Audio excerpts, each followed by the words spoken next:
And a social experiment was carried out where mixed group of people were got together and they each had a scar, maybe a birthmark or some blemish, something on their face, painted on with theatrical makeup. So it looked very, very real, very, very realistic. When the scar was painted, they then were invited to go out into the world and to enjoy their day, or some of them were invited to go for a job interview and see how they got on.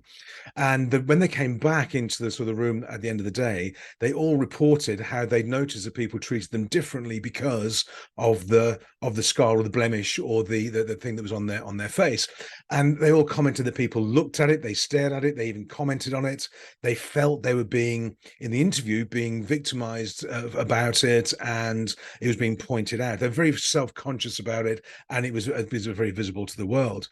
And of course, what happened before they left the building to go to the interview or go and do their day, the makeup artist said to each of them, "We need just a quick touch up to make sure it looks okay before you go." And they did a quick touch up and actually removed the makeup without telling the individual. So they went into the world believing they had this scar or blemish or mark on their face. Actually, they didn't, but they behaved as if they had, and they got the response back from people as if they had. They noticed things that maybe were real or maybe weren't real.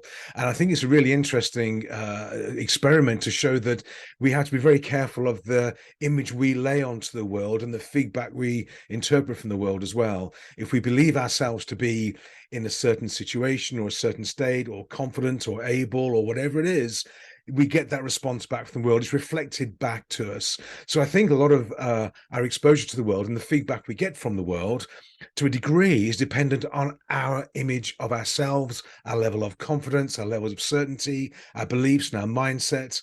And we project that onto the world, and then we get back that we expect.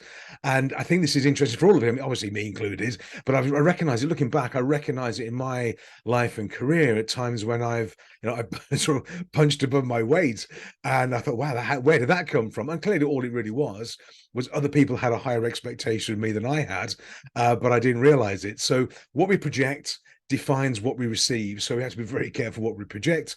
Just check on our mindset, our belief, our attitude, our beliefs around ourselves and our ability. And that is what we will tend to attract to ourselves. So I thought that was really interesting.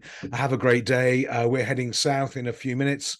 You'll see updates as we go along. Have a great day. Updates to come. Any comments, thoughts, and ideas, please leave them below. Have a great week in the meantime. Bye for now.